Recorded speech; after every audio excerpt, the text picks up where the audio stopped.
akan kedatangan Engkau di bumi ini untuk menjadi manusia, menolong kami mengampuni segala salah dosa kami, menyatakan kasih-Mu secara nyata dalam setiap pribadi.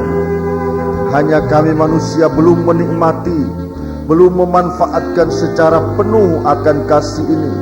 Sebab itu dalam peringatan hari kelahiran-Mu Tuhan, kami merindu untuk menjadi satu kehidupan yang mengalami akan kedatangan Dikau. Sekalipun itu sudah terjadi pada 2000 tahun yang lalu, tapi pengalaman ini masih berlaku sampai saat ini. Kami ingin mengalami ini Tuhan. Terima kasih.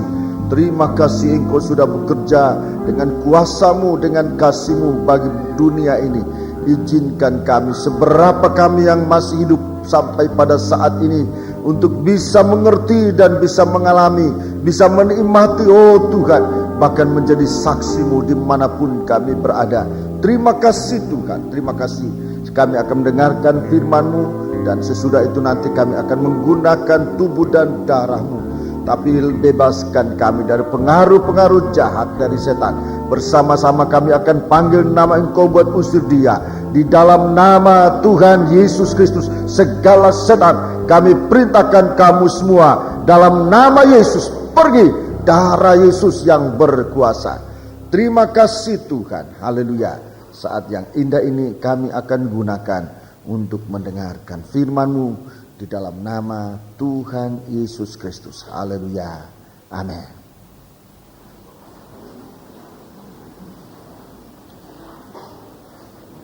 Untuk kesekian kalinya saya akan menyampaikan salam sejahtera, selamat berbahagia dalam menerima firman Tuhan, dan juga selamat hari Natal, serta bersiap untuk menyambut kedatangan tahun yang baru, abad yang baru, milenium yang baru yang Tuhan karuniakan kepada kita pada hari-hari yang akan datang untuk dinikmati dengan tepat dan dengan sebaik-baiknya. Puji Tuhan.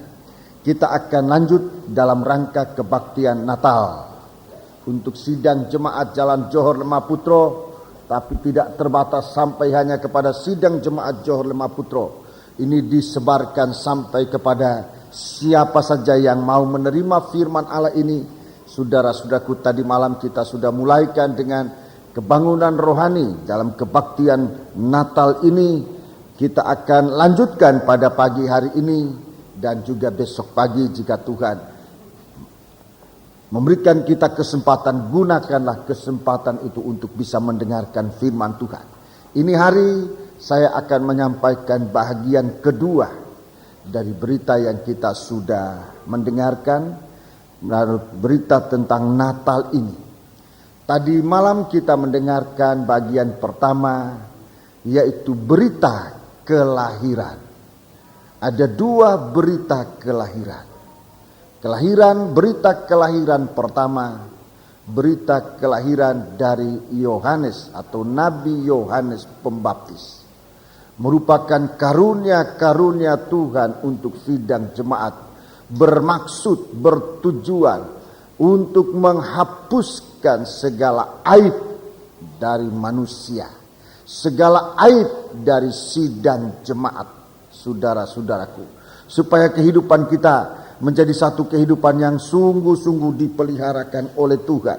Di dalam kitab Nabi Yesaya pasal 54, kitab Nabi Yesaya pasal 54, saudara-saudaraku, bahwa di sana manusia ini mau ditolong oleh Tuhan. Yesaya 54. Yesaya pasal 54, kita membaca beberapa ayat di sana, saudara-saudaraku, yaitu ayat yang keempat. Ini berita yang berulang kali juga disampaikan oleh malaikat kepada beberapa pribadi yang mendapat kemurahan Tuhan pada 2000 tahun yang lalu. Sekarang diulangi, disampaikan kepada kita. Ayat 4.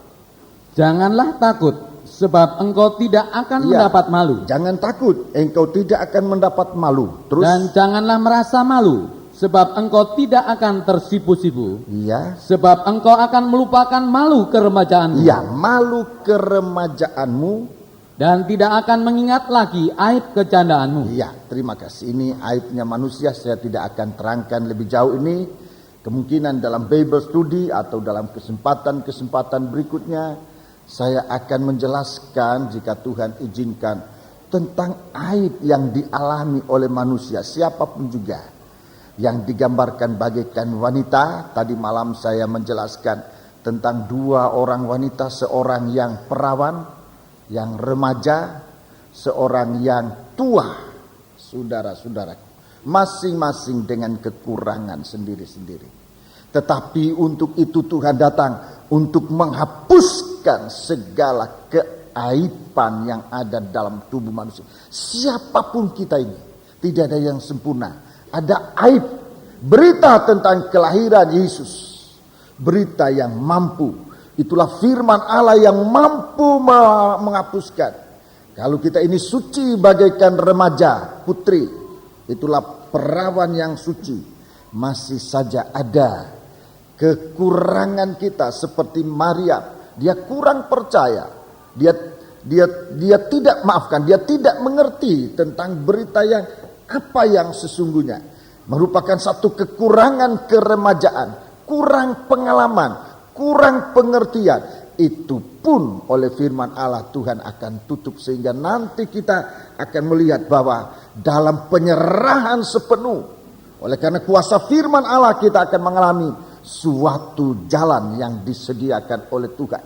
Dan di sini dikatakan tidak usah takut, tidak usah malu, sebab Tuhan akan menolong kita. Ini berita yang pertama, kelahiran dari Yohanes Pembaptis. Berita tentang karunia-karunia Tuhan yang akan dicurahkan untuk kita sekalian. Berita yang kedua, berita tentang kelahiran Yesus. Saudara-saudaraku, itu untuk menghapuskan segala kemustahilan. Manusia ini ditandai dengan kemustahilan, bahkan sedikitnya keterbatasan kemampuan.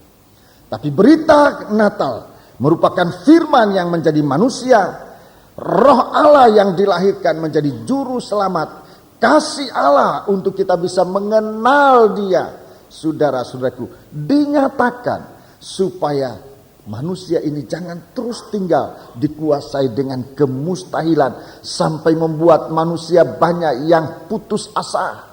Saudara-saudaraku, banyak yang membuat jalan sendiri, jalan yang akhirnya menyesatkan, bahkan membinasakan. Biarlah kita terima Dia adalah jalan yang benar, yang menuju kepada kehidupan. Ini kerinduan Tuhan. Ini berita.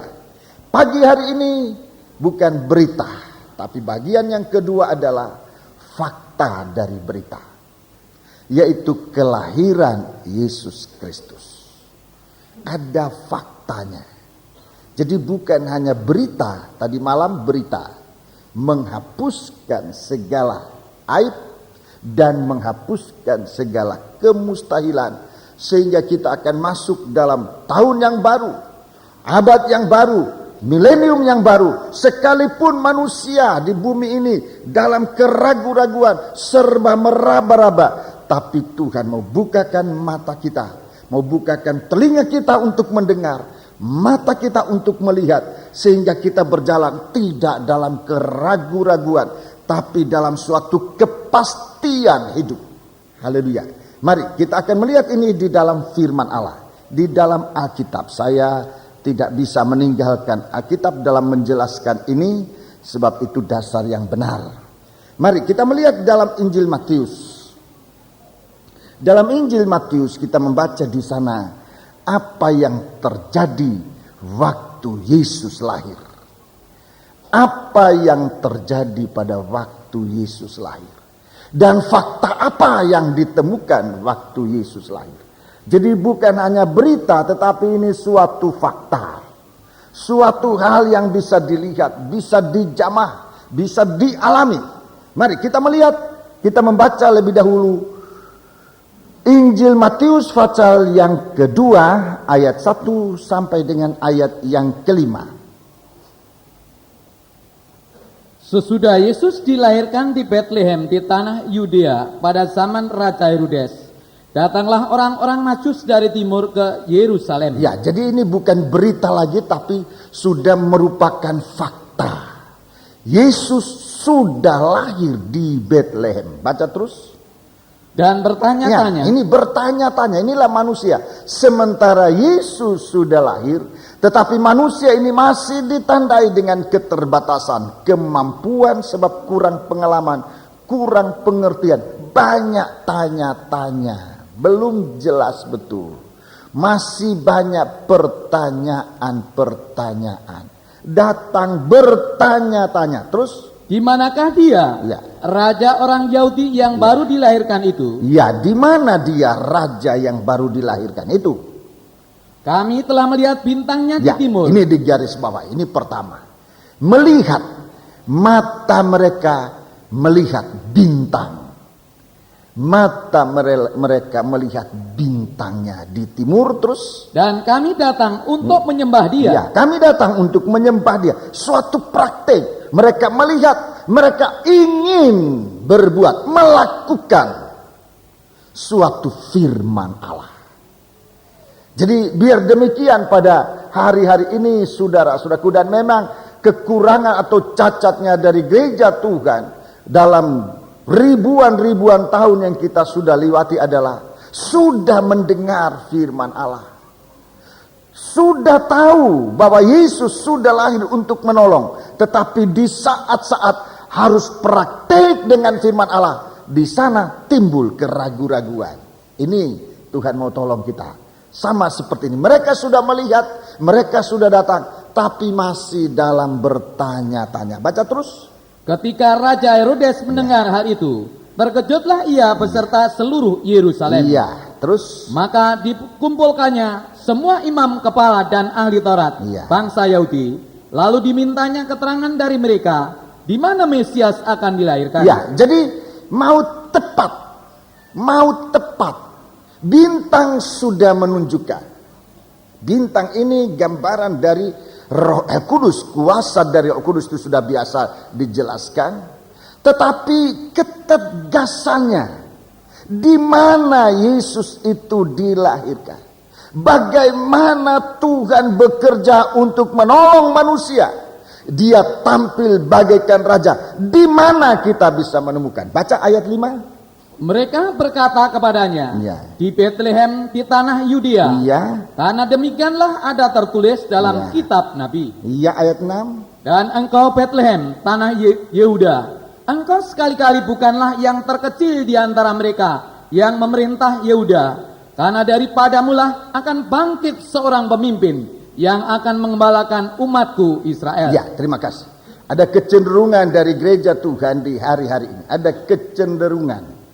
Saya katakan demikian sebab saya rasa itulah yang lebih mendekat kepada kebenaran faktanya. Kalau saya bicara kelebihan, mungkin saya kurang tepat. Tetapi kecenderungan dari gereja Tuhan hari-hari ini, saudara-saudaraku, mengabaikan firman. Ini kecenderungan. Ada kecenderungan dalam gereja Tuhan mengabaikan firman, saudara-saudaraku.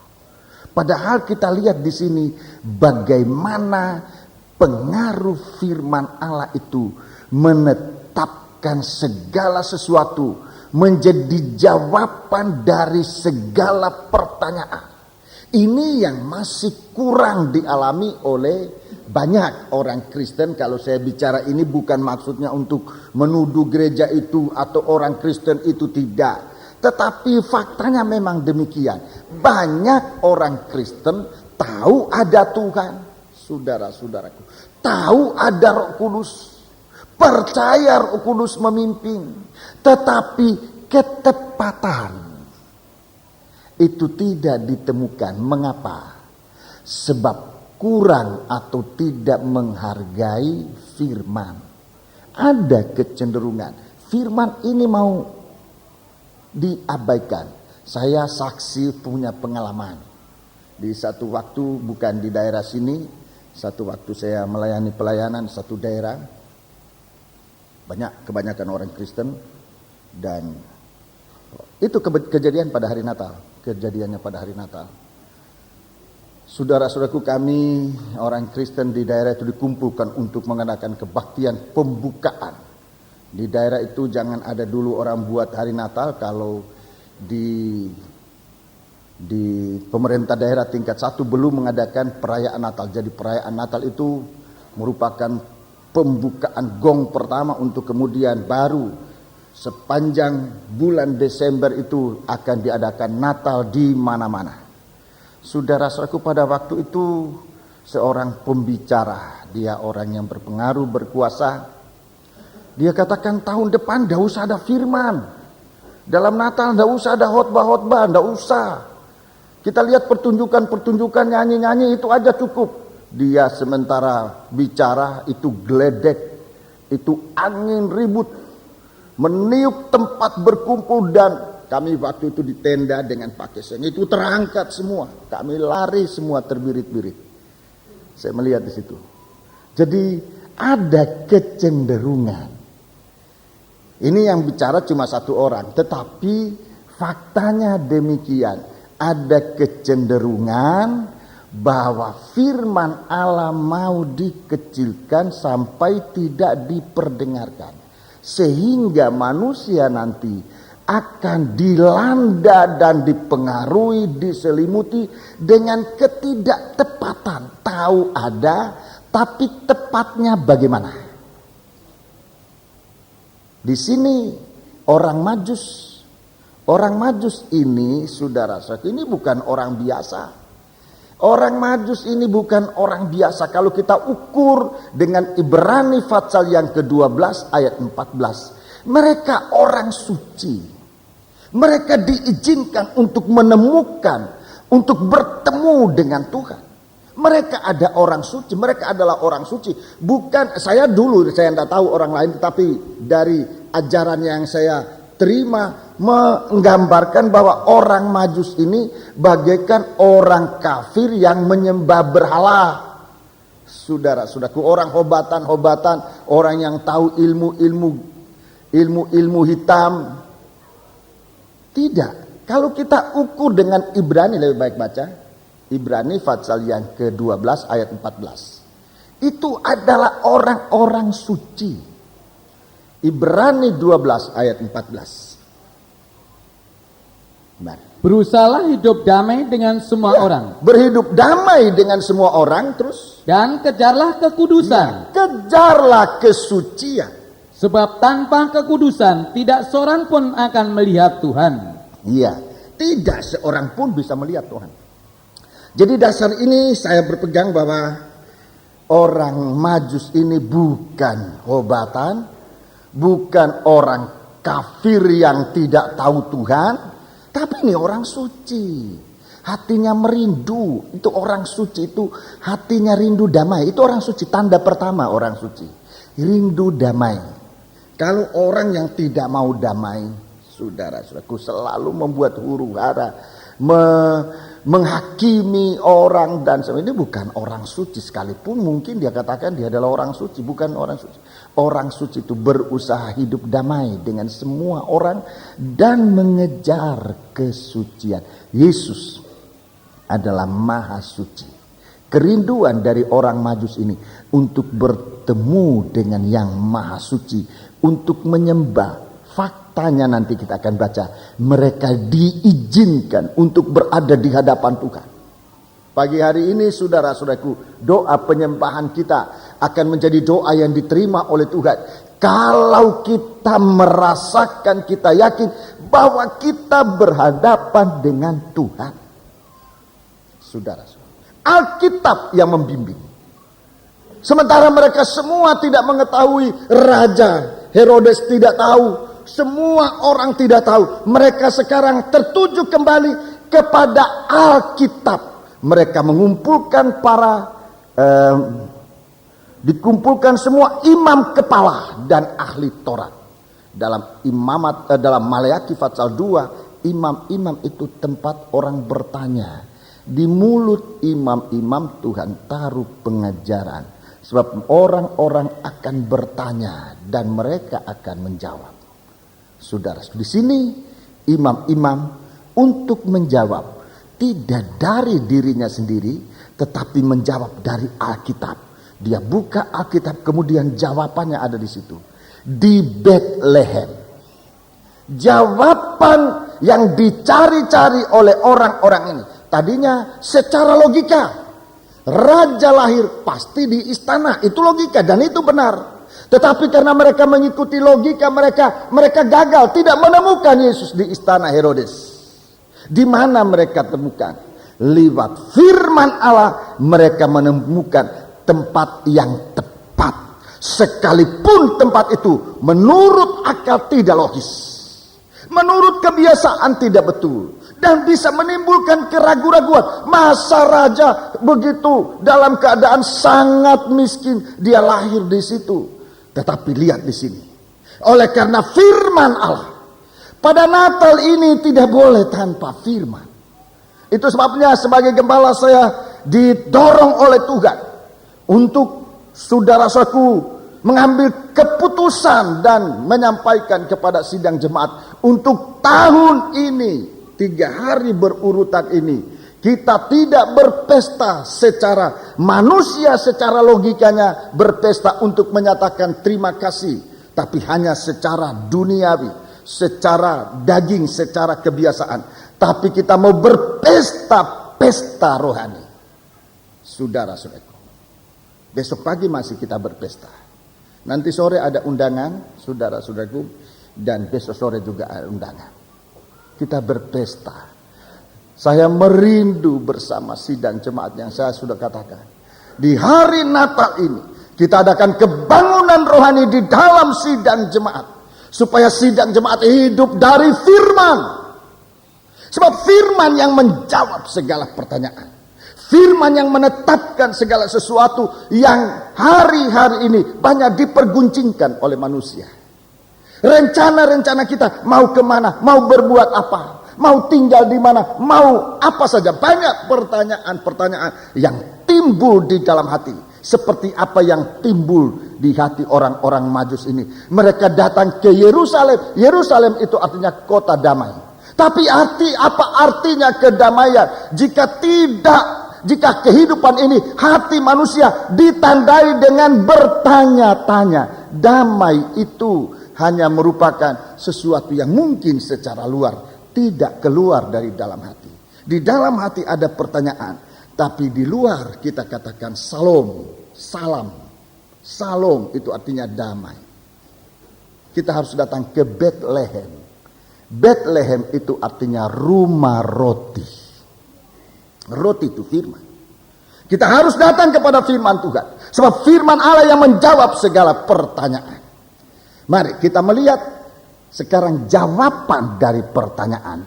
Sudah ditemukan adalah di Bethlehem. Mereka akan menemukan seorang yang akan memimpin. Akan bangkit seorang pemimpin yang akan menggembalakan umat Israel. Jelas saudara-saudaraku, kedatangan Yesus Kristus ke dalam dunia ini untuk membawa sidang jemaat di dalam kehidupan yang tergembala. Dalam kitab Nabi Yeskiel saya tidak sempat menjelaskan hari ini. Saudara-saudaraku, Tuhan sangat memperhatikan kehidupan sidang jemaat.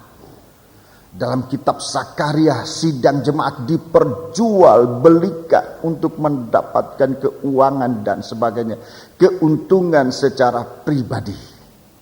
Yesus datang mengambil alih segala sistem penggembalaan yang tidak benar untuk dipegang oleh Dia. Yesus telah lahir untuk menggembalakan umatnya. Sudah lihat hasil dari penggembalaan. Satu kehidupan yang tahu dipersembahkan kepada Tuhan. Mari kita membaca ayat yang ke-9. Kita lanjut ayat 9. Setelah mendengar kata-kata raja itu, berangkatlah mereka, dan lihatlah bintang yang mereka lihat di timur itu mendahului mereka hingga tiba dan berhenti di atas tempat di mana anak itu berada. Ya, jadi betul-betul dibawa ke tempat di mana Yesus berada. Jadi Natal kita hari ini, pada tahun ini, untuk masuk pada tahun yang akan datang ini bersama Yesus. menemukan Yesus. 2000 tahun gereja dalam pergumulannya. Kita akan mengakhiri tahun ini. Kita akan masuk pada tahun abad yang baru, milenium yang baru. Kita harus sudah berada bersama dengan Yesus secara nyata. Mari kita lihat kenyataan bersama dengan Yesus.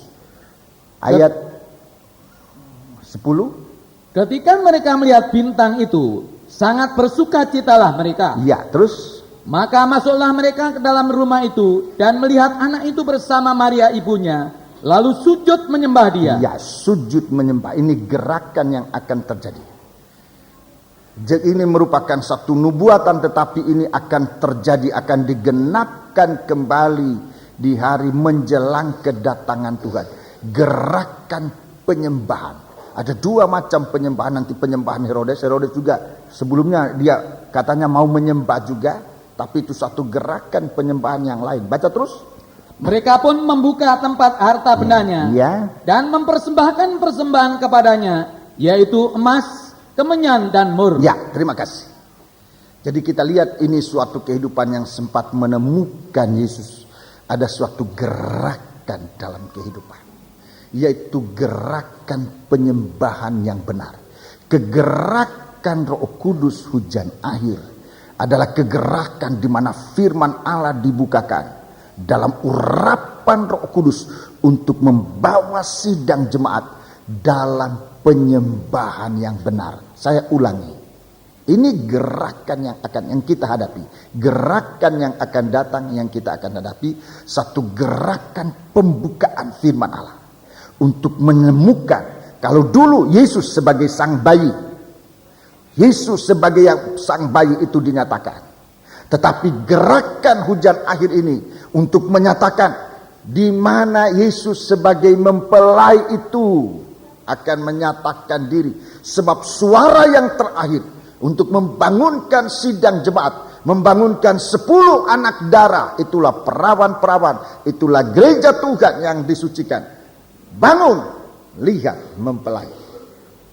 Jadi suatu berita yang menunjuk pada mempelai yang akan datang. Kita lihat di sini.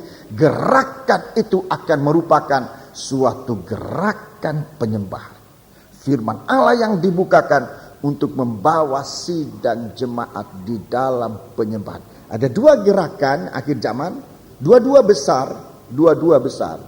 Gerakan pertama yang mendahului gerakan dari kegerakan Roh Kudus hujan akhir ini adalah gerakan penyembahan yang diadakan oleh setan, antikris. Itu dalam Wahyu pasal 13. Wahyu pasal 13. Orang akan membangun berhala antikris untuk disembah. Penyembahan kepada Mamon secara besar-besaran. Bahkan secara paksaan. Dipaksa atau terpaksa. Ini penyembahan. Tetapi saudara-saudaraku, kalau kehidupan kita ini adalah kehidupan yang sungguh-sungguh di dalam Tuhan. Dalam perobekan daging. Selalu dipimpin oleh Tuhan dalam firman-Nya. Kita akan masuk dalam kegerakan penyembahan kepada Tuhan. Yang didasarkan pada firman dan Roh Kudus. Biarlah orang-orang menjadi penyembah Allah yang benar. Dengan firman itulah kebenaran dan dengan roh. Sebab saatnya akan datang orang akan menyembah Tuhan di dalam roh dan kebenaran. Itu Yohanes pasal 4. Mari kita melihat di sini fakta kelahiran Yesus. Di mana mereka menyembah Allah. Apa yang mereka persembahkan. Ada 3 macam persembahan. Saya tunjukkan ini secara singkat. Ada 3 macam persembahan. Dalam beberapa Natal yang lalu saya pernah uraikan ini, tapi kali ini saya akan terangkan lagi.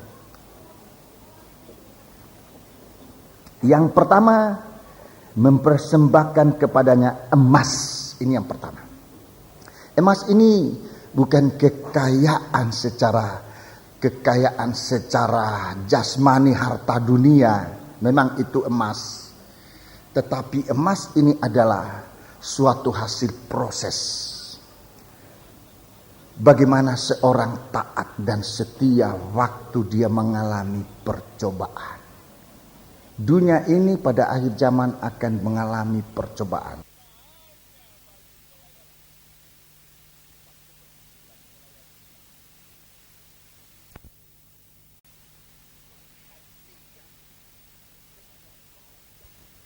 Adalah suatu hasil proses. Bagaimana seorang taat dan setia waktu dia mengalami percobaan. Dunia ini pada akhir zaman akan mengalami percobaan.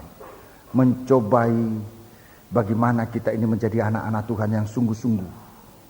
Itu akan dicobai banyak percobaan-percobaan. Sekarang bagaimana kita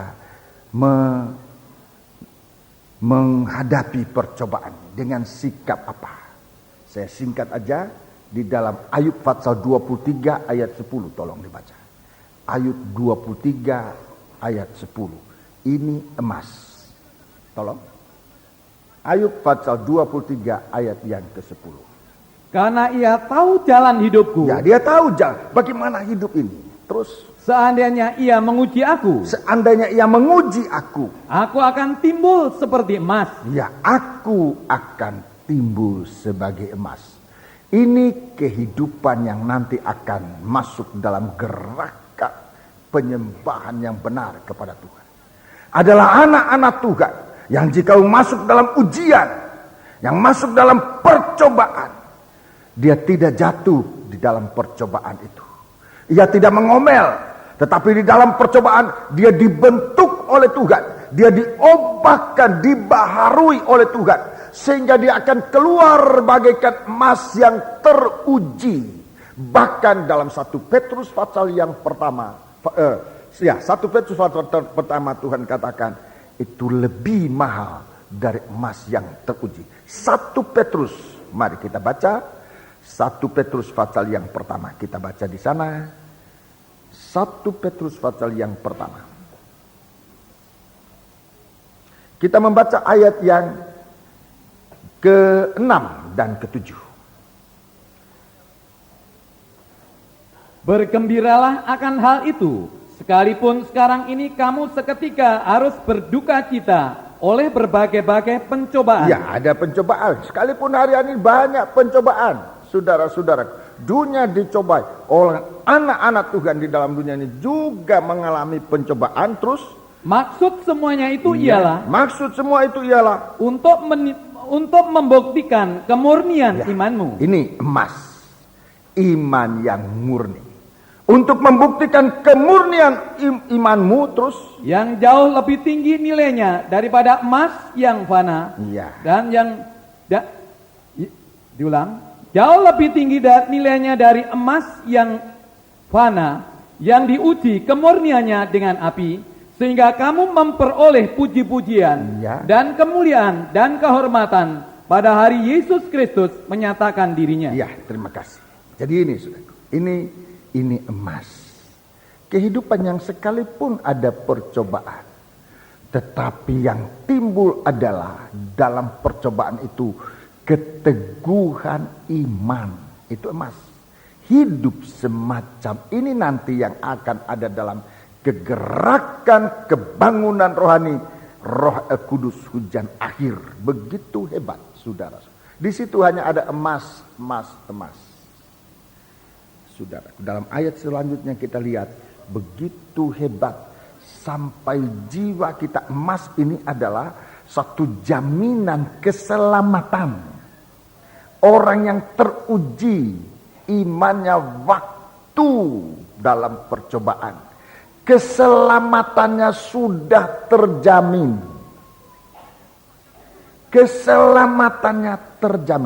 Lebih baik kita baca ayat 8 dan 9 supaya lebih jelas. Ya.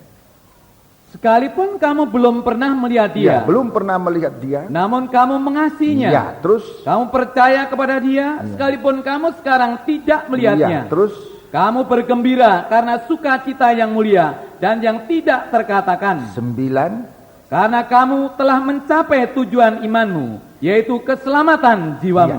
Jadi orang yang dalam ujian, dia timbul bagaikan emas. Ini kehidupan yang sudah dijamin keselamatannya. Nanti sampai pun dalam tahta yang pengadilan, menghakimi orang mati dan hidup, membuka kitab kitab kehidupan, nama orang itu pasti ada di sana. Satu kehidupan yang terjamin keselamatannya, saudara-saudara. Ini juga merupakan suatu hal yang masih goyah dalam banyak kehidupan Kristen. Seringkali dalam menghadapi semacam tantangan, bahkan tidak sedikit di saat-saat menghembuskan nafas yang terakhir, banyak orang menyangkal Tuhan. Saudara-saudaraku, imannya tidak teguh. Itu sebabnya kalau Tuhan izinkan kita mengalami percobaan, ujian, manfaatkan itu untuk menguji iman, supaya kita tampil bagaikan satu kehidupan dengan keselamatan yang sudah terjamin.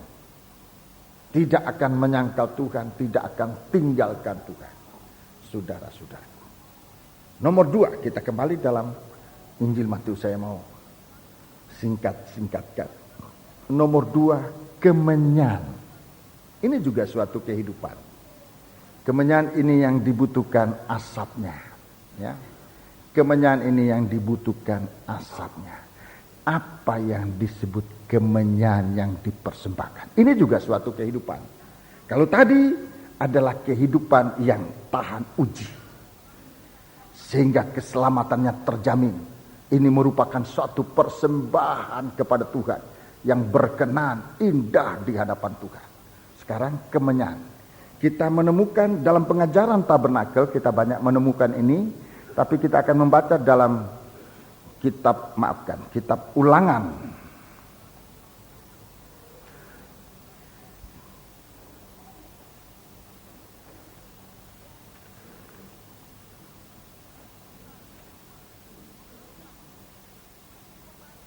Ya. Mari kita akan membaca dalam kitab Imamat. Kitab Imamat pasal yang ke-24. Kitab Imamat pasal yang ke-24.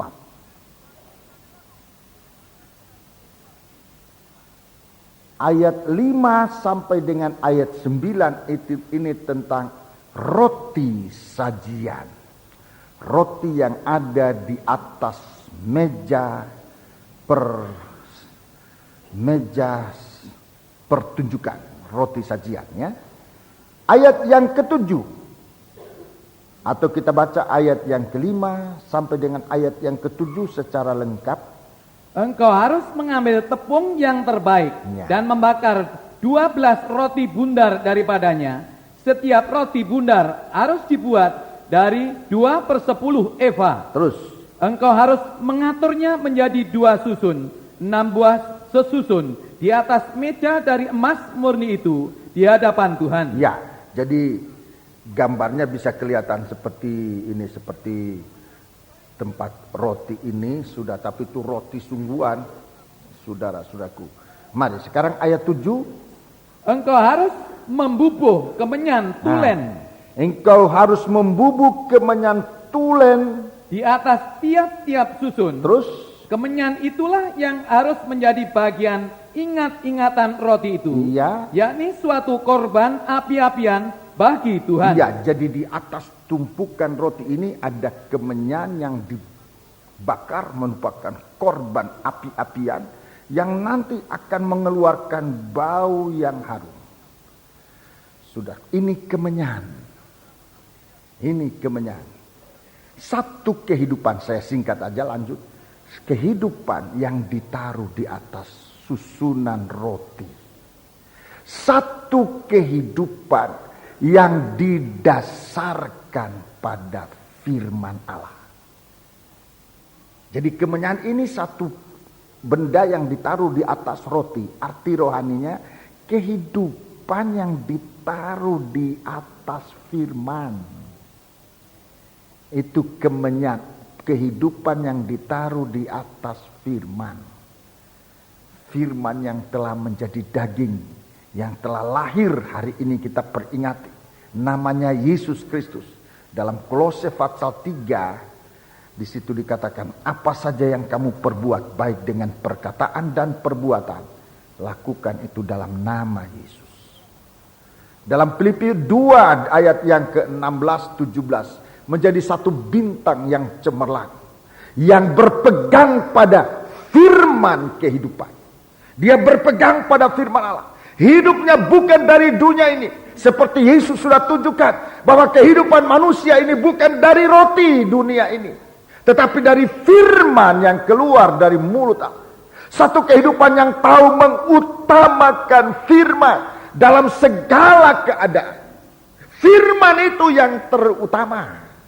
Saudara, sekalipun begitu banyak manusia cenderung untuk mengesampingkan firman, untuk mengecilkan pemberitaan firman, untuk mempersempit kerja firman dalam kehidupan dengan berbagai-bagai macam alasan. Tetapi kita sudah harus berada pada saat di mana firman itu yang memegang kendali. Satu kesaksian dari ibu tadi, saudara-saudaraku. Kesaksian, pengalamannya bagaimana saat dia mulai mengatur kehidupannya dengan menggeser firman. Pengalamannya begitu dalam banyak kesulitan. Sampai akhirnya bertemu untuk hidup ini sesungguhnya harus berdasarkan firman. Di mana firman itu sudah disusun, di sana kehidupan kita harus ditempatkan. Ya. Setiap minggu dalam tahun ini 52 minggu kita berbakti. 52 minggu firman Allah disampaikan secara tersusun rapi. Secara tersusun rapi, ada yang menikmatinya, ada yang bosan. Tetapi bagi Tuhan sebagai Gembala Agung, Tuhan akan melakukan ini. Bahwa di dalam sidang jemaat ini, firman Allah harus disampaikan secara rapi tersusun. Supaya kehidupan anak-anak Tuhan bisa ditaruh di atas tumpukan roti. Jadi tidak disampaikan secara mencar, saudara-saudaraku. Tetapi saudara-saudara lihat bagaimana setiap kebaktian kita, firman Allah ini ada kaitan, ada sambungan dari pokok roti yang disusun oleh Tuhan. Sampai pada Natal ini pun, saudara-saudara. Sekarang kita berada pada Wahyu pasal 22 ayat 7 tentang melakukan firman.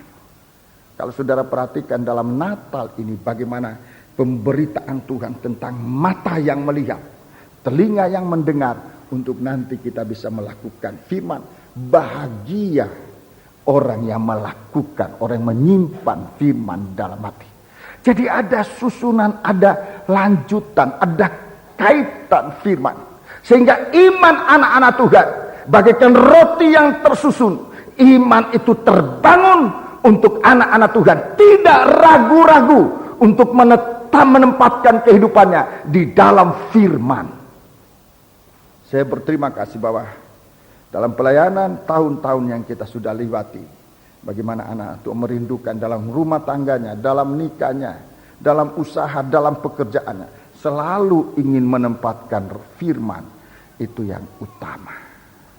Kehidupan semacam itulah yang nanti akan masuk dalam gerakan penyembahan menjelang kedatangan Yesus yang kedua kali, bukan lagi sebagai bayi yang kecil seperti yang ditemukan oleh orang Majus ini, tetapi kita akan menemukan Yesus yang adalah mempelai laki-laki dari surga.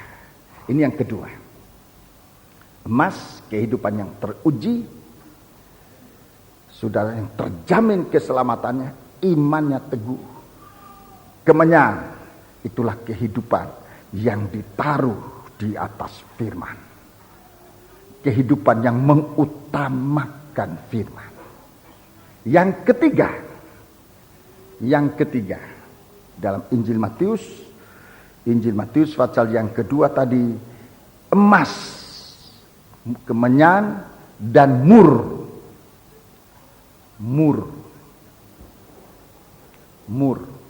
Ini yang ketiga.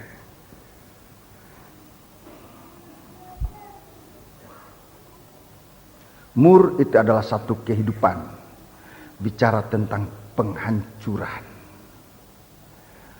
Mur ini ditandai dengan sengsara, sebab mur ini semacam getah. Dalam terjemahan lama disebut damar atau mur, semacam satu penderitaan yang diperoleh dari batang kayu yang sudah dilukai untuk mengeluarkan getahnya, mengeluarkan darahnya. Itu mur, saudara-saudaraku. Getah mur memang harganya mahal. Di zaman dulu itu sesuatu yang diperdagangkan mahal. Saudara ingat waktu Yusuf dijual, itu pedagang-pedagang damar, pedagang mur, saudara-saudaraku, yang berjalan hilir mudik di daerah itu. Dan inilah yang diambil di sini. Mur ini juga baunya harum. Dia dibakar untuk mengeluarkan bau yang harum. Di dalam 1 Petrus pasal 4 kita melihat ini mur. 1 Petrus pasal 4 ini yang dinamakan mur di zaman sekarang. 1 Petrus 4 ayat 1. Jadi karena Kristus telah menderita penderitaan badani. Ya, Kristus telah menderita penderitaan badani sampai di kayu salib. Dan dari kayu salib ini darah menetes begitu deras. Bukan hanya dari luka-luka bilur, tetapi juga dari lambung yang tertikam. Saudara-saudaraku, satu luka yang begitu dalam menembus, mengeluarkan darah dan air, itu artinya luka itu begitu dalam, melewati organ-organ tubuh yang ada air, yang ada darah.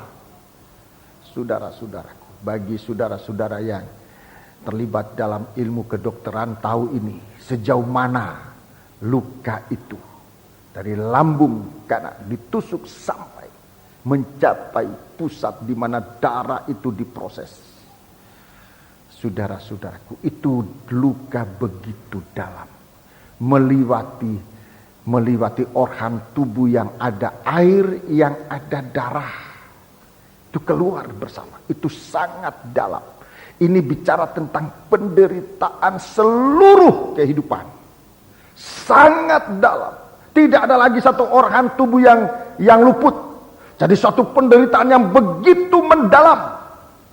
Karena Kristus telah menderita penderitaan badani. Baca terus. Kamu pun harus juga mempersenjatai dirimu dengan pikiran yang demikian. Ya, mempersenjatai dirimu dengan pikiran yang demikian. Ini mur. Satu kehidupan yang mempersenjatai dirinya dengan korban Kristus. Satu kehidupan yang mempersenjatai dirinya dengan korban, dengan sengsara Kristus. Terus, karena barang siapa telah menderita penderitaan badani, ya, siapa telah menderita penderitaan badani, ia telah berhenti berbuat dosa. ya, ini kesimpulannya. Satu kehidupan yang berhenti berbuat dosa. Satu kehidupan yang tidak mau berbuat dosa, untuk sampai pada saatnya tidak dapat berbuat dosa lagi. Itu 1 Yohanes pasal yang ketiga, ayat berapa? 1 Yohanes pasal 3 ayat 8, ayat 9. Ya. 1 Yohanes pasal 3 ayat 9. Sampai kehidupan itu tidak dapat berbuat dosa. Tidak dapat, bukan tidak mau. Tidak dapat berbuat dosa lagi. Itu kehidupan yang disucikan. Di sini dikatakan berhenti berbuat dosa. Dengan Yesus menampakkan korbannya di atas kayu salib, membuktikan kasihnya dengan mencucurkan darah dan air, satu penderitaan yang mendalam. Itu senjata. Itu senjata yang paling kuat dalam kita menghadapi apa saja. Sebut darah ini. Darah Yesus. Ya. Darah Yesus Yesus yang telah menjadi manusia, mempunyai tubuh dan darah. Darah Yesus. Seringkali kita menggunakan istilah darah Tuhan. Tidak salah darah Tuhan. Tetapi yang mempunyai darah adalah Yesus, yang sudah Allah, yang sudah menjadi manusia. Dia yang mempunyai darah. Tuhan itu roh. Tapi Yesus mempunyai tubuh dan darah. Darah Yesus itu senjata. Coba baca ayat 2. Ini kehidupan yang berhenti berbuat dosa. Supaya waktu yang sisa jangan kamu pergunakan Ya. menurut keinginan manusia, Ya. tetapi menurut kehendak Allah. Ini kehidupan, ini mur. Ini menurut kehendak Allah. Ayat 3. Sebab telah cukup banyak waktu kamu pergunakan untuk melakukan kehendak orang-orang yang Ya. tidak mengenal Allah. Telah cukup waktu untuk menggunakan kehidupan orang-orang yang tidak mengenal Allah. Terus, Kamu telah hidup dalam rupa-rupa hawa nafsu, Iya. keinginan, kemabukan, pesta pura, perjamuan minum, dan penyembahan berhala yang terlarang. iya. Terus ayat 4. Sebab itu mereka heran bahwa kamu tidak turut mencemplungkan diri bersama-sama mereka di dalam kubangan ketidakkesononan yang sama, dan mereka memfitnah kamu. Ya, jelas di sini seharusnya semua anak-anak Tuhan, apalagi kita pelayan-pelayan di dalam sidang jemaat, pelayan-pelayan dalam gereja, saya sebagai gembala, para tua-tua, pengerja-pengerja, para siswa-siswi, para imam-imam seluruhnya, seharusnya sudah berada pada kondisi ini. Sebab waktu kita sudah sangat dekat. Kita mau masuk dalam gerakan penyembahan. Siapa yang masuk dalam gerakan penyembahan? Siapa yang bisa diizinkan? Ada orang Majus.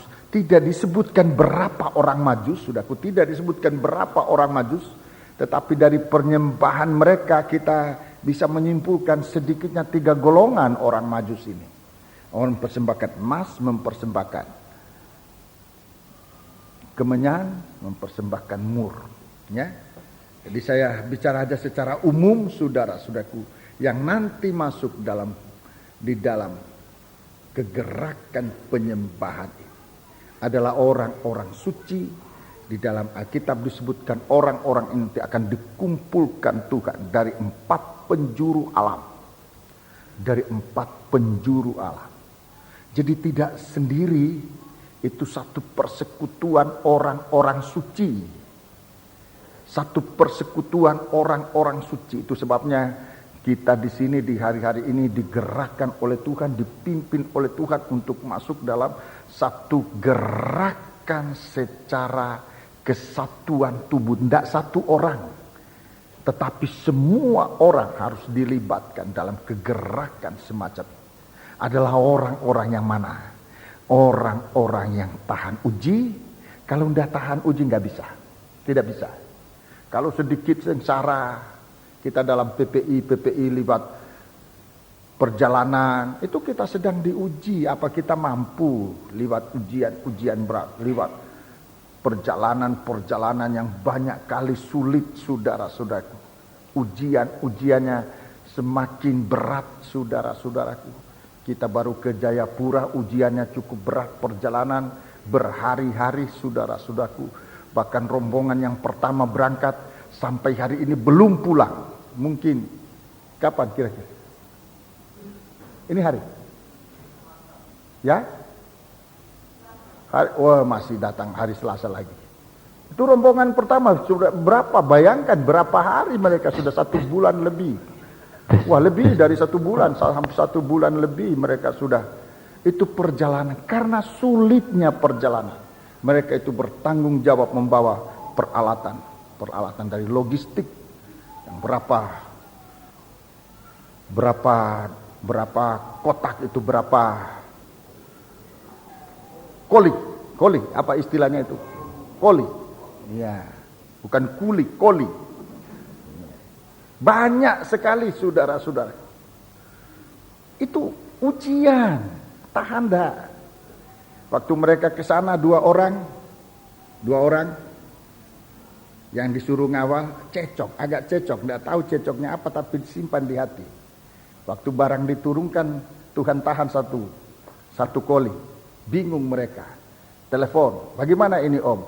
Pasti ada yang tidak beres kamu dua. Pasti ada yang tidak beres. Sebab ini sudah diuji di sini nggak ada. Kapal juga tidak mampir-mampir di pelabuhan dari Surabaya langsung ke Sorong, ke Jayapura. Telepon lagi, ya om, kami sudah saling ngomong, sebetulnya ada hal-hal yang tidak beres di hati antara orang dua, sudah dibereskan. Sekarang kamu ke pelabuhan, pergi pelabuhan, ada sungguhan di sana. Barangnya nemu. Kami di sini turut bingung juga, bagaimana mau cari di barang ini. Padahal itu sangat dibutuhkan. Biar kita ada uang, barangnya tidak ada di sana, kita baru mau beli, nggak ada, saudara-saudara. Itu. Jadi kita diuji dalam soal perjalanan, dalam soal konsumsi, dalam soal akomodasi. Saudara-saudara, baru masuk di hotel sudah begini. Loh, kayak gini aku mau tidur bagaimana nih, ini tempat penginapan. Nanti kita ada undangan, tapi saya belum umumkan, saya baru cerita. Ini belum pengumuman, ini baru umumkan, baru ceritakan. Kita ada undangan ke desa tempat saya lahir. Tapi jangan pergi mau lihat tempatnya lahirnya gembala, betul-betul desa. Jadi kalau ke desa saya itu harus siap mental, perjalanan saudara mau pilih. Perjalanan mana? Naik mobil ada yang 17 jam, ada. Ada yang 6 jam, ada yang 4 jam, mau pilih mana aja. Saudara-saudaraku. Tapi semuanya sulit, benar-benar sulit.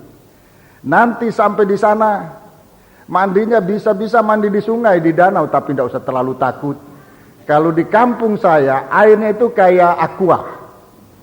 Benar, saya tidak jual aqua ini, tapi benar kayak aqua. Saya bilang sama kepala desa, jangan dijual air itu kekayaan kampung digunakan. Mandi aqua mereka di sana. Jadi ya mandinya kayak gitu. Ini baru cerita, belum undangan ini. Tidak tahu kalau undangan yang sudah datang ya. Ya nanti digodok, entah kapan saya masih belum tahu ya. Itu perjalanannya sulit. Saya tidak tahu juga makannya. Waktu saya berangkat dulu dari sana, parah kalau soal makanan, parah. Bahannya sih ada, tapi cara masaknya, cara kita makan bersama bagaimana itu saya sampai hari ini tidak bisa mikirkan, apalagi kalau kita pergi dengan banyak. Kami di sana memang kalau pesta yang diundang memang kampung dengan kampung. Jadi kalau cara kami itu tidak terlalu sulit. Tetapi caranya kota dengan desa digabung itu sulit itu saudara-saudara. Tetapi kita diuji. Belum tidurnya. Saya sudah dapat ada tempat 400 tempat. Tetapi itu saya tidak tahu modelnya kayak bagaimana bagus om. Sebab memang tempat itu tempat wisata. Tempat orang berwisata. Jadi ada tempat dari pariwisata yang selalu digunakan dalam satu festival. Namanya Festival Danau Poso, itu gunakan tempat itu. Dari mana-mana datang, saudara-saudaraku.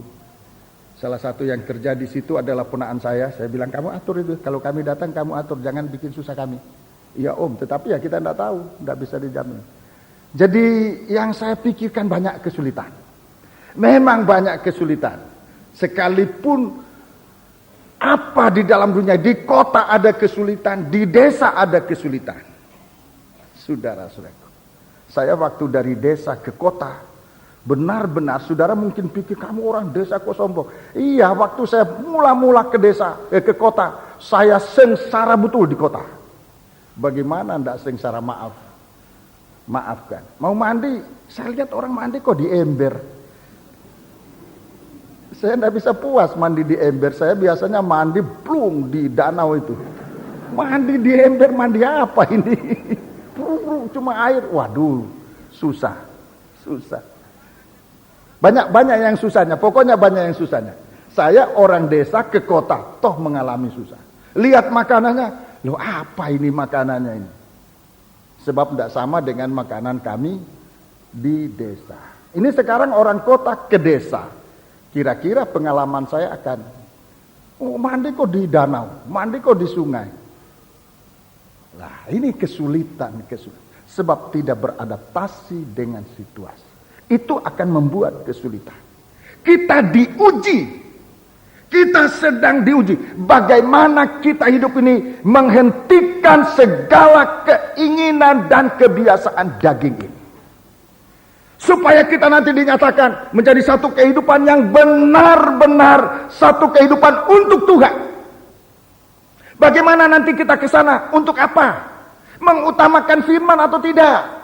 Kalau kita ke sana untuk jalan-jalan, saya sudah melihat dalam setiap kali, saya sudah berapa kali membawa rombongan ini, saudara-saudaraku, melihat orang yang pergi tidak mengutamakan firman, itu banyak masalah di alam.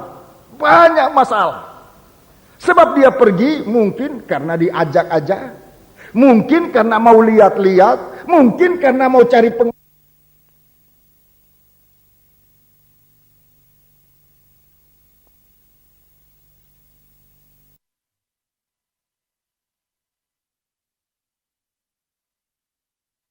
Sebab dia pergi mungkin karena diajak-ajak, mungkin karena mau lihat-lihat, mungkin karena mau cari pengalaman baru aja, tidak karena firman, bukan kemenyan. Tapi kalau mau menempatkan diri di atas firman, saudara akan merasakan makanan apapun yang saudara makan. Tidur dimanapun, jalan dimanapun, semua itu kita berjalan di atas kuasa kebangkitan, di atas firman Allah. Bagaikan nilam, saudara-saudara. Bukan tilam, nilam. Tilam itu kasur. Tidak berjalan di atas kasur. Di atas kuasa kebangkitan firman. Ya? Oke. Jadi ini nanti suatu kegerakan penyembahan. Sehingga saatnya nanti kita akan dipimpin, akan ditarik oleh Tuhan dari 4 penjuru alam. Orang yang mempunyai ini. Seperti Tuhan menarik orang-orang Majus ini. Ini orang-orang Majus ini datang dari zaman ke zaman. Saya tidak usah sebutkan, tidak bisa sebutkan hari ini, saudara. Sebab secara singkat saja sebutkan. Pertama ada orang yang macamnya Henoh. Itu orang hidup bagi Tuhan, tidak dipengaruhi oleh daging. Dia diangkat oleh Tuhan naik ke surga. Ada orang yang diangkat yang kedua, namanya Musa. Dia diangkat oleh Tuhan. Dia dikumpulkan oleh Tuhan. Ada orang yang namanya Elia. Dia dikumpulkan oleh Tuhan di surga. Waktu Yesus lahir, orang-orang ini diutus oleh Tuhan untuk menyaksikan kelahiran dari Yesus Kristus. Orang-orang hidup tidak dipengaruhi lagi oleh daging.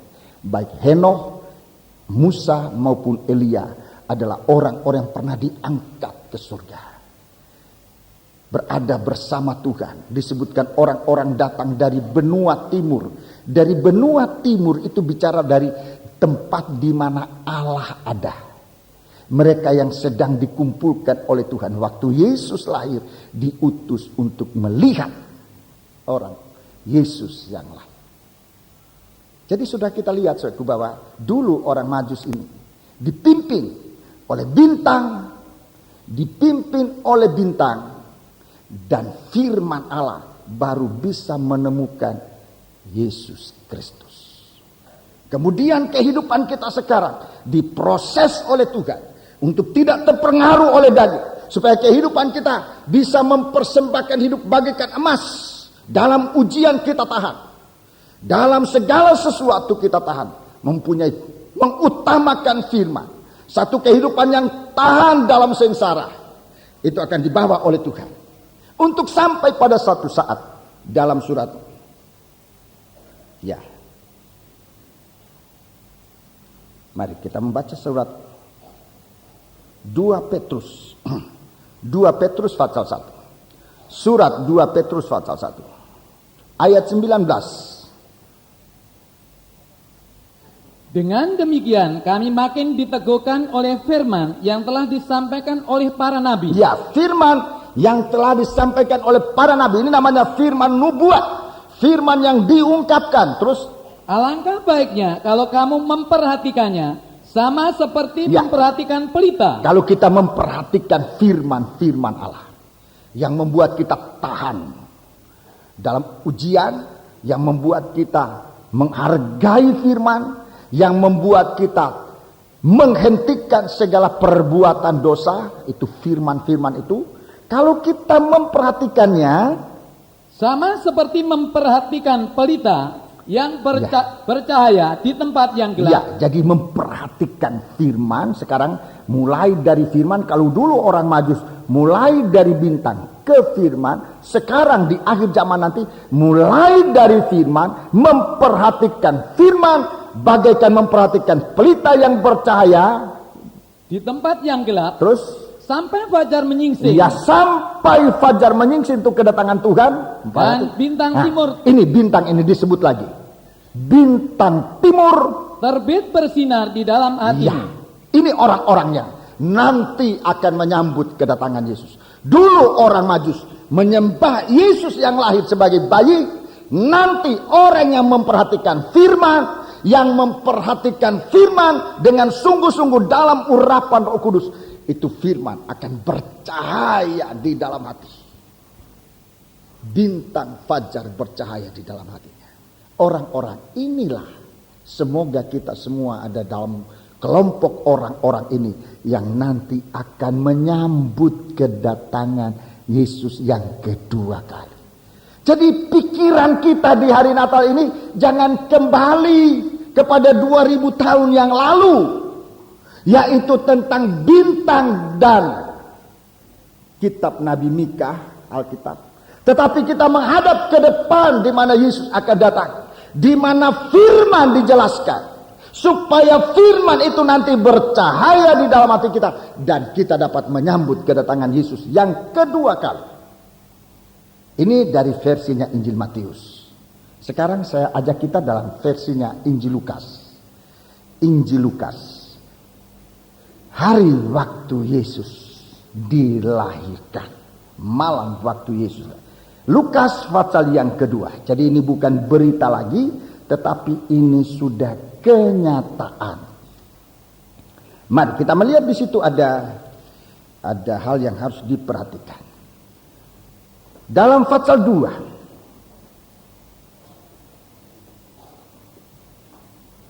ayat 26,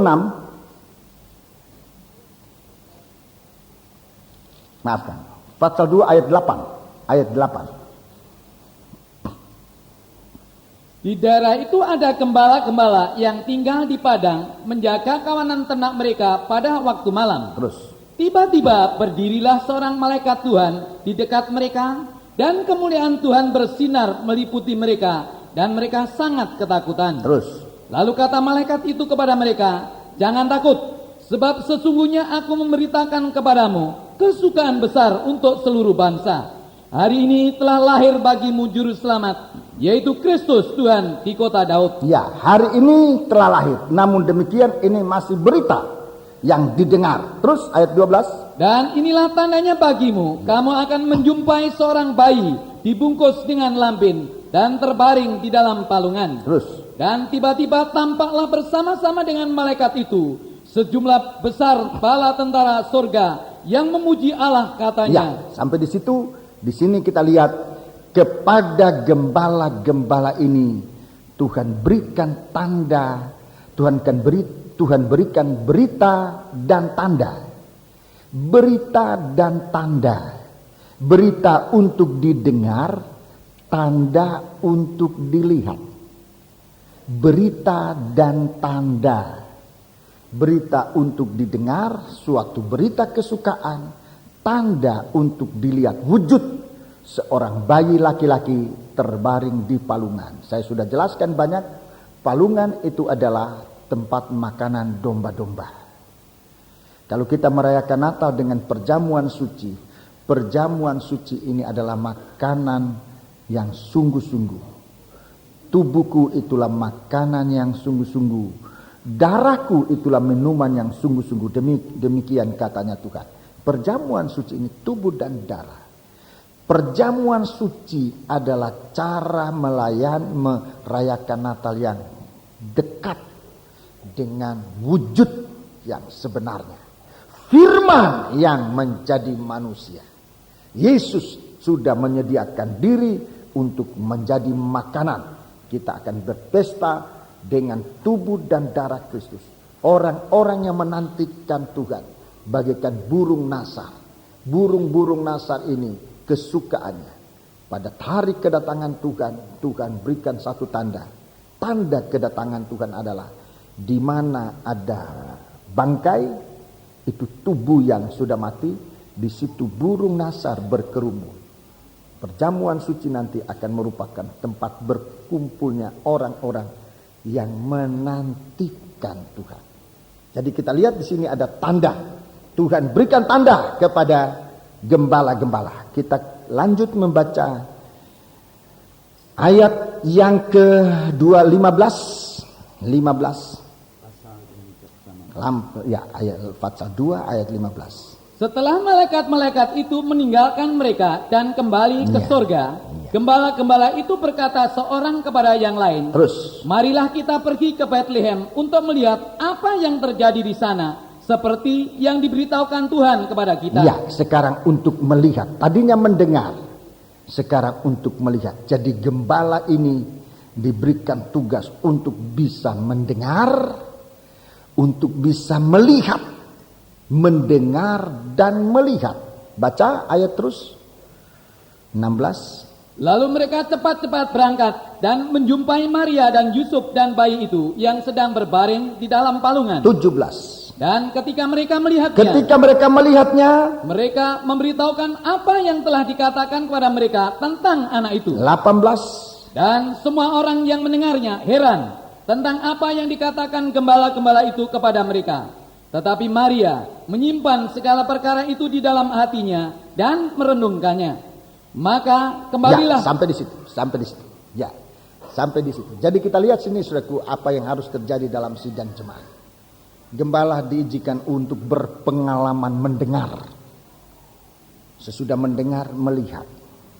Kalau gembala punya pengalaman semacam itu, saudara-saudaraku, nasihat dari guru saya dalam mengajarkan saya menjadi hamba Tuhan adalah menyampaikan firman yang kamu sudah alami. Menyampaikan firman yang kamu dengar dari Tuhan merupakan ilham atau merupakan ajaran dari guru-guru, dari senior. Perhatikan cara kamu mendengar. Kemudian melihat dalam praktek hidup. Kalau kehidupan seorang pelayan, saya bicara buat diri saya, buat saudara-saudara sekalian, kita ini diizinkan oleh Tuhan untuk berpengalaman dengan firman. Untuk berpengalaman dengan firman. Diizinkan oleh Tuhan. Supaya kita bisa membuat orang-orang yakin. Dalam pelayanan kita orang jadi yakin. Mengapa? Sebab yang kita katakan sesuai dengan apa yang menjadi kenyataan. Berita yang kita sampaikan sesuai dengan apa yang nyata kelihatan. Itu akan meyakinkan orang. Jadi kita lihat di sini dengan tanda yang diberikan oleh Tuhan lewat malaikat baik kepada gembala maupun kepada Maryam. Kita lihat di sini gembala melihat dan mendengar. Kemudian Maryam. Ini gambaran dari sidang jemaat. Apa yang diberitakan oleh gembala yang punya pengalaman mendengar, punya pengalaman melihat, berita itu disimpan di dalam hati. Maryam menyimpan segala perkara itu. Ayat 19. Tetapi Maryam menyimpan segala perkara itu di dalam hatinya dan merenungkannya, menyimpan di dalam hati. Ini pelayanan yang berhasil, pelayanan seorang gembala yang berhasil. Yesus lahir di dunia ini, saudara-saudara, membuat pelayanan kita anak-anak Tuhan. Kalau kita bisa mendengar, mengutamakan firman, kalau kita bisa melakukan firman, akan menjadi suatu kenyataan. Pelayanan kita akan membuat orang yakin akan berita itu. Membuat hati ini terkesan. Membuat hati manusia itu menyimpan firman. Dan selalu merenungkan. Bukan untuk melupakan. Untuk sampai pada Wahyu pasal 22. Kita membaca Wahyu pasal 22. Wahyu pasal 22 ayat yang ke-7. Ini hasil dari pelayanan seorang gembala. Seorang anak-anak Tuhan, kelompok gembala-gembala, kelompok anak-anak Tuhan, para tua-tua pengerja-pengerja, para imam-imam. Ini hasil pelayanan kita bersama. Ayat yang ke-7, sesungguhnya aku datang segera. Berbahagialah orang yang menuruti perkataan-perkataan nubuat kitab ini. Ini akhirnya. Bagaimana orang bisa sampai menurut, melakukan firman Allah? Itu banyak ditentukan oleh sikap kita sebagai seorang hamba Tuhan. Bicara hal ini untuk saya, saudara-saudara, untuk bagaimana membawa kehidupan ini dalam memberitakan berita sesuai atau tidak dengan perilaku hidup setiap hari. Ini pertanyaan, dan kalau ini benar, ini akan membuat sidang jemaat nanti akan mengalami kebahagiaan.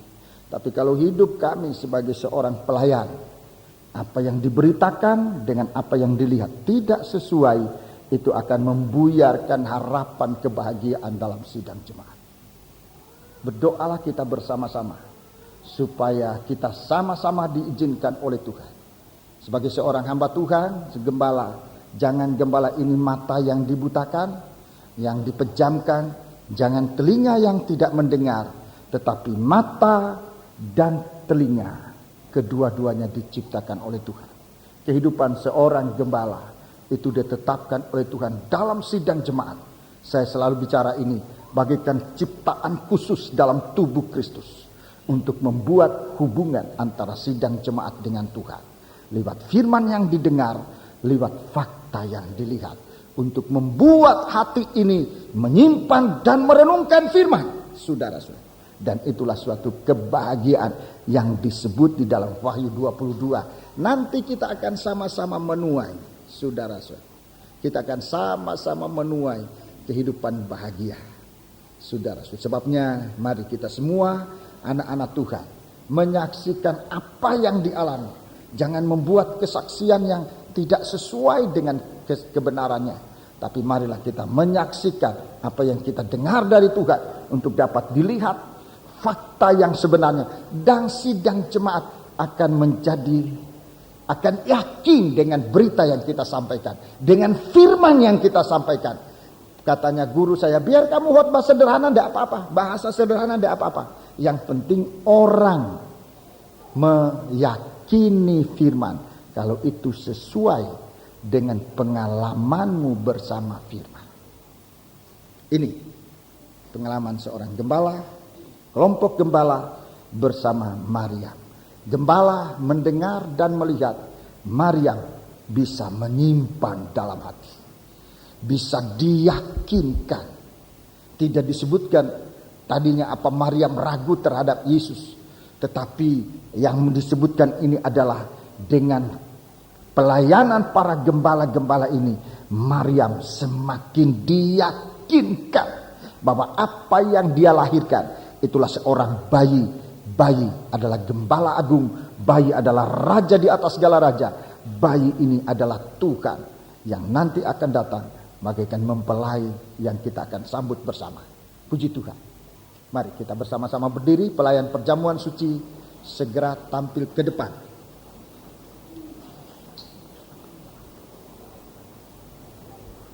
Seperti rusa rindu sungai. Nomor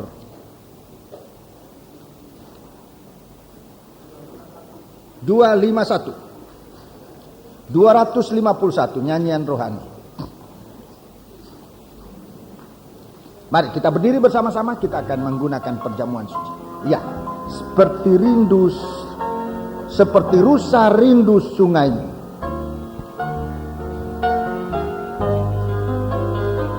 Haleluya. Seperti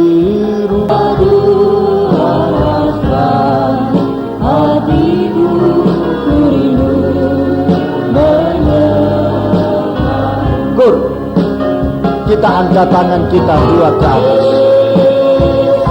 nyatakan pemujaanmu kepada Tuhan. Hormatmu kepada Tuhan. Haleluya. Penghargaan kita kepada Kristus Yesus.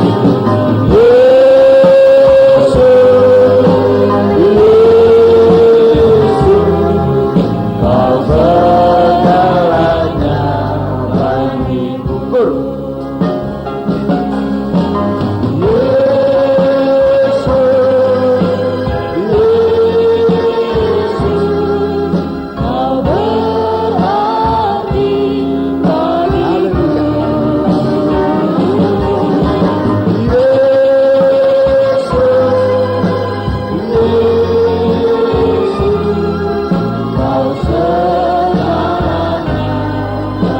Taruh kedua tangan di atas hatimu, iringi doa yang akan saya naikkan dengan U. Kur.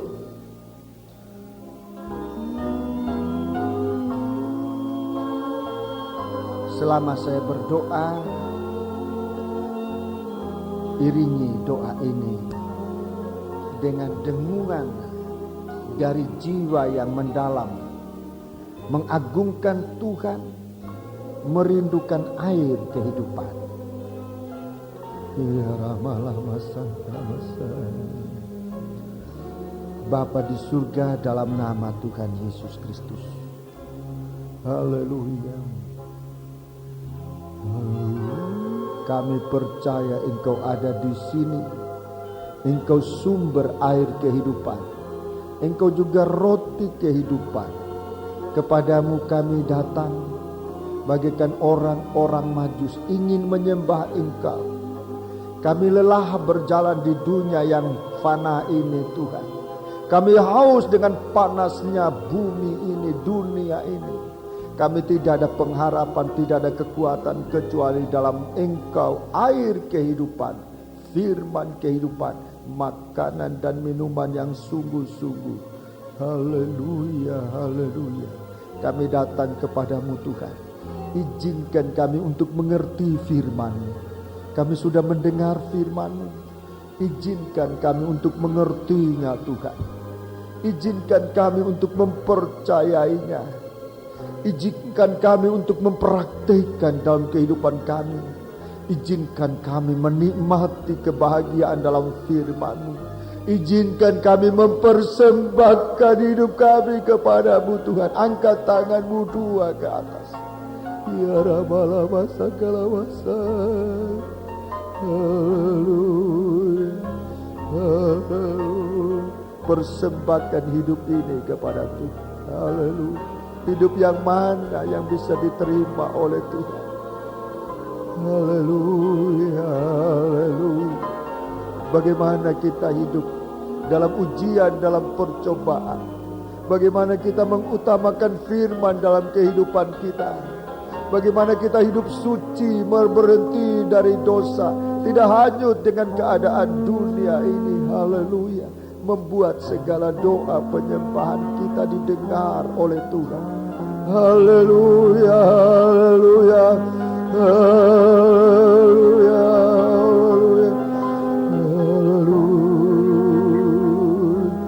haleluya, haleluya, haleluya, haleluya,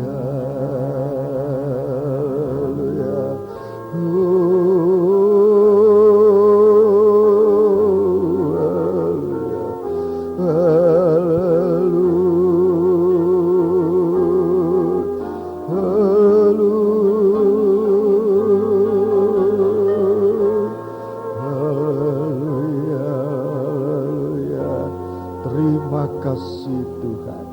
Terima kasih. Kami sudah mendengar firman. Sekarang kami akan mengulurkan tangan kami, mengambil tubuh dan darah-Mu Tuhan. Layakan kami untuk menerima berkat kebahagiaan dari perjamuan suci yang akan membawa kehidupan kami bisa bertahan di masa yang akan datang ini ya Tuhan. Di masa yang akan datang kami merindu, kami bersama dengan Engkau dalam kerajaan-Mu yang kekal. Terima kasih. Turunkan tangan. Sekarang Bapa, kami akan terima tubuh dan darah-Mu layakkanlah kiranya kami menerima berkat perjamuan suci ini yang akan kami terima di dalam nama Tuhan Yesus Kristus. Haleluya. Amin. Kita melakukan nyanyian ini, saudara-saudara diizinkan untuk mengambil tubuh dan darah Kristus. Jangan dimakan, jangan diminum dahulu. Kita nanti akan makan dan minum bersama-sama. Setiap orang percaya diizinkan untuk mengambil perjamuan suci. Angkat tangan di atas balkon miring, di atas balkon. Balkon sebelah timur masih perlu bantuan. Balkon sebelah timur. Saudara-saudara yang di luar tolong diperhatikan agar jangan ada yang kelewatan.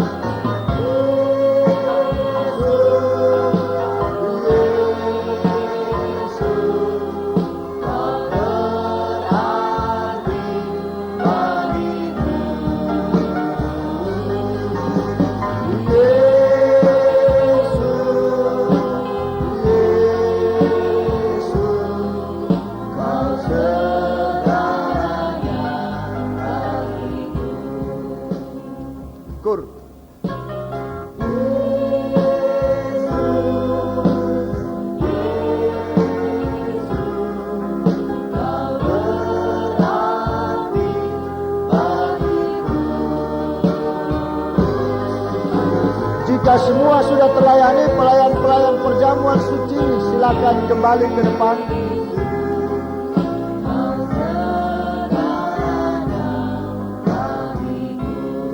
Semua sudah terlayani. Masih ada yang belum terlayani? Mari kita bersama-sama berdiri.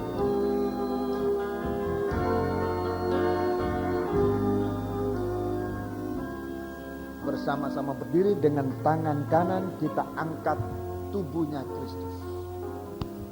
Darah Kristus kita pegang dengan iman, taruh di atas hati. Angkat tubuhnya Kristus dengan tangan kanan, juga dengan iman, bahwa apa yang kita lakukan ini, kita akan makan tubuhnya Kristus yang sudah siap mempersembahkan dirinya untuk menjadi makanan dari domba-domba yang digembalakan. Kalau kita benar-benar tergembala, maka kuasa perjamuan suci ini akan kita rasakan, memberi kita kehidupan dan kuasa Allah yang memampukan kita untuk melewati segala apa yang sulit. Haleluya. Kita angkat tubuhnya Kristus. Sebab apa yang telah kuteruskan kepada, telah aku terima dari Tuhan, yaitu bahwa Tuhan Yesus pada malam waktu ia diserahkan mengambil roti dan